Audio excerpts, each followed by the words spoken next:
Legal battle लड़ना, ये हमारी दीपिका मैडम जो भी आ चुकी हैं, जिनके माध्यम से जो सुप्रीम कोर्ट का जो केस है हम लड़ रहे हैं, तो इन्होंने पहले ही बता दिया था कि भाई 5 साल से ज़्यादा ही लगेंगे। 5 साल तो हो चुके हैं आई थिंक।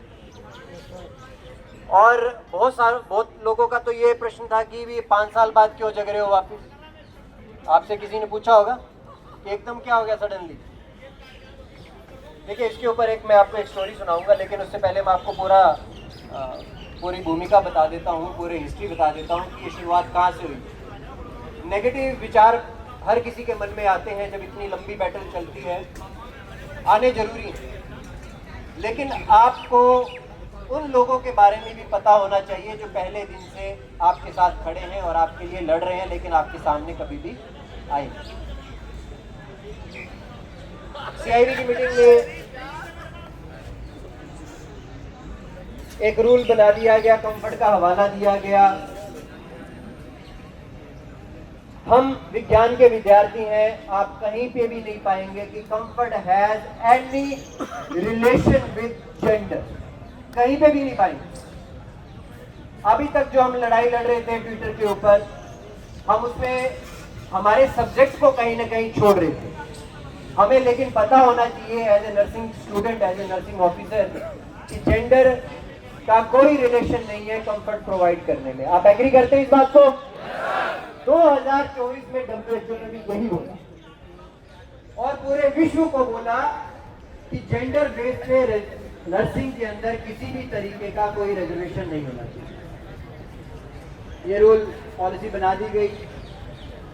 मुझे एम्स के ही एक प्रोफेसर का, मैं नाम नहीं बताऊंगा, उनका कॉल आता है कि बेटा आपको सुप्रीम कोर्ट में जाना पड़ेगा, एम्स जैसी ताकत को हराना आसान नहीं है, आप कैट में, हाई कोर्ट में उसको चैलेंज नहीं कर सकते, इनका कुछ अलग ही तरीके का मूड है। तो अरविंद थोरी मेरे छोटे भाई हैं, वो उस समय कैट में लगे हुए थे। विकास और मुझे याद है नरेश बिश्नोई काफ़ी एक्टिव थे, बोलाराम काफ़ी एक्टिव थे। तो मैंने उनसे बात की, केस भी फाइल कराया, कैट में हारे भी, हाई कोर्ट में भी हारे। पटना से मैंने बात की, भोजराज जी हैं, आई थिंक मैं सोशल मीडिया से देखा, कभी फिजिकली नहीं मिले। इंद्रजीत से मेरी बात हुई, पटना वाले एग्री हुए क्योंकि वो हाई कोर्ट में ऑलरेडी केस हार चुके थे। लेकिन बात है सुप्रीम कोर्ट में जाना, बोलना आसान है, सुप्रीम कोर्ट में चले जाएंगे। जब लॉयर की बात आई तो बोलने की, कोई कह रहा है कि मैं 15 लाख लूंगा, कोई कह रहा है मैं 20 लाख लूंगा। सबको पता है केस लंबा चलेगा। अब हमारे पास तो इतने पैसे हैं नहीं। तो लकीली जब आपको जच्चा करते हैं तो भगवान भी आपका साथ देते हैं, क्योंकि हमारी परीक्षा चल रही है, शायद ये नर्सिंग को यूनाइट करने की परीक्षा है। सबसे बड़ा कैडर है हमारा पूरे भारत में। When it comes to health care workers, लगभग 60% लोग हैं हम, अगर पूरी पॉपुलेशन को अगर आप काउंट करें, लेकिन हम यूनाइटेड नहीं हैं। तो हो सकता है भगवान हमारी परीक्षा ले रहे हो और हम सबको यूनाइट करने में लगा हो। तो जैसे मैंने बताया, भगवान आपकी मदद करते हैं। तो हमें दीपिका मैडम मिली, मेरे पहले संपर्क में थी, लेकिन मुझे इनके बारे में इतना नहीं पता था कि ये बहुत बड़ी मेंस राइट एक्टिविस्ट है और इन्होंने 80-20 के मुद्दे को पहले भी हाईलाइट किया है। तो मैंने मैडम से बात की, मैडम तुरंत एग्री हुई और इनके सानिध्य में हमने सुप्रीम कोर्ट के अंदर जो पहले केस फाइल नहीं हो रहा था, एक झटके में फाइल हो गया। तो एक बार मैडम के लिए जोरदार था। उस समय हमारे जो लॉयर थे वो अभी फिलहाल सरकारी लॉयर हैं, तो अभी आई थिंक मैडम बताएंगे कि आगे लीगल बैटल जो है कैसे लड़ी जाएगी।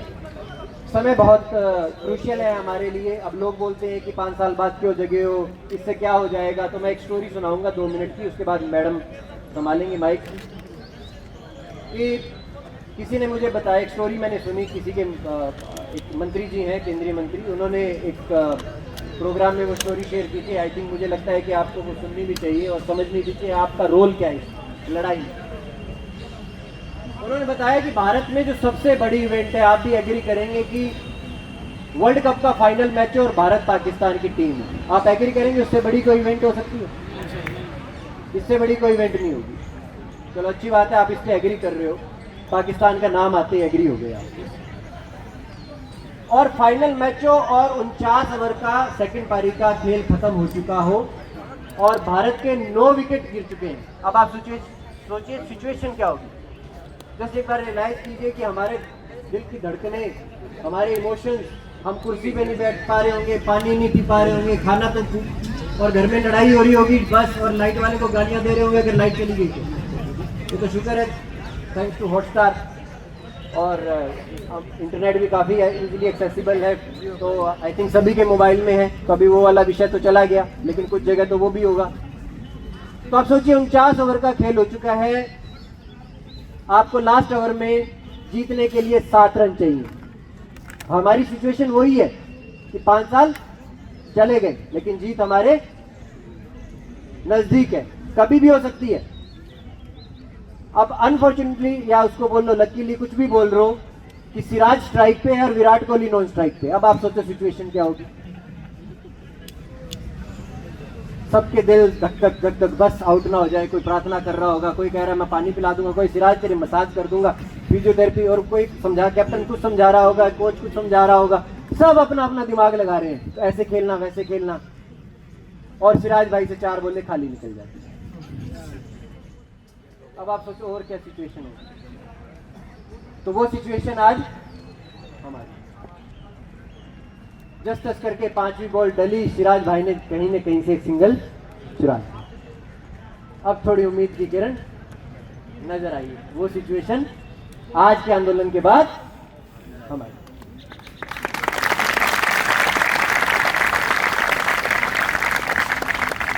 अब विराट कोहली को आप जानते ही हो, नाम में ही विराट है, काम तो है ही विराट, और लास्ट बॉल पे उन्होंने। अब आप सोचिए कि क्या माहौल होगा। हर कोई उस जीत का श्रेय लेने के लिए दौड़ रहा होता है। एग्री करते हैं आप इस बात का? वो कहे मैंने भगवान से प्रार्थना की थी, आज मैं वहां जा खाटू श्याम जी के जाके आऊंगा, आज कहेगा मैं यहाँ पे ये यात्रा करके आऊंगा, मैं इस मस्जिद जाऊंगा, इस गिरजाघर जाऊंगा। हर कोई उस जीत से अपने आप को जुड़ा हुआ महसूस करता है और बोलता है कि ये मेरी जीत है। बोलते हैं ना, ये मेरी जीत है। लेकिन उस जीत में कुछ ऐसे भी अभागे भारतीय होते हैं जिनको पता ही नहीं होता भारत पाकिस्तान का मैच भी चल रहा है। एग्री करते हैं? अब लोग बोलते हैं जी सारे नहीं आ रहे। मैं कह रहा हूं जो आ रहे हैं वो तो खिलाड़ी हैं, अब जो नहीं आ रहे उनके अपने अपने विषय होंगे। और न्याय की लड़ाई में किसी को भी न्योते नहीं दिए जाते, जिसको दर्द होता है वो खुद आता है। और ये लड़ाई तो न्याय की नहीं, हमारे कैडर की, हमारे अस्तित्व की है। जो नहीं आए उनके ऊपर नहीं जाना, आपको कोशिश करनी है, उनको जगाना है, और बार बार जो भी आगे अभियान चलता है, जो भी JWSC जो भी रोल प्ले करेगी वो, या जो भी अपना प्लान बनाएगी, हम उनका साथ देंगे। और यहाँ पे विराट कोहली कौन है? यहाँ पे आप सब विराट कोहली। JWSC सिर्फ आपका मार्गदर्शन कर रही है, ठीक है। बहुत बहुत धन्यवाद, आपने बड़ा पेशेंटली सुना है और हमारा साथ ऐसे ही बना रहेगा। और जिन्होंने भी इस मुहिम को सपोर्ट किया है, डायरेक्ट इनडायरेक्ट, जितने भी प्रतिनिधि यहाँ पे आए हैं अलग अलग एसोसिएशन का, आप सभी का बहुत बहुत धन्यवाद है। अब मैं मैडम से रिक्वेस्ट करूंगा कि दीपिका मैम, आई थिंक मुझे लग रहा है कि नर्सेज कम्युनिटी में आज के समय में मैडम को इंट्रोड्यूस करने की जरूरत ही नहीं है। आई थिंक ऐसा कोई नहीं होगा जो ट्विटर के ऊपर मैडम को फॉलो नहीं करता होगा। अगर नहीं करता हो तो धीरे से जाओ, ट्विटर पे एक बटन दबाओ और मैडम को अभी फॉलो कर लो, क्योंकि मैडम ही है यहाँ पे जो आगे जो लेके जाएंगे मुहिम को। मैडम की डायरेक्शन से हम आगे बढ़ेंगे। और एक बार जोरदार तालियां मैडम की।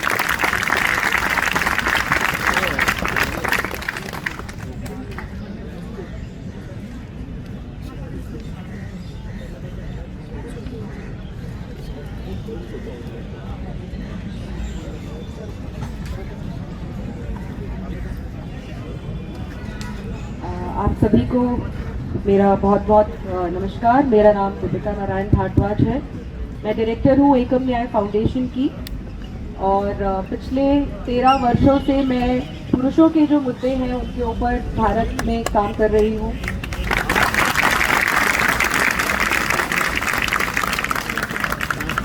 हमारा कॉन्स्टिट्यूशन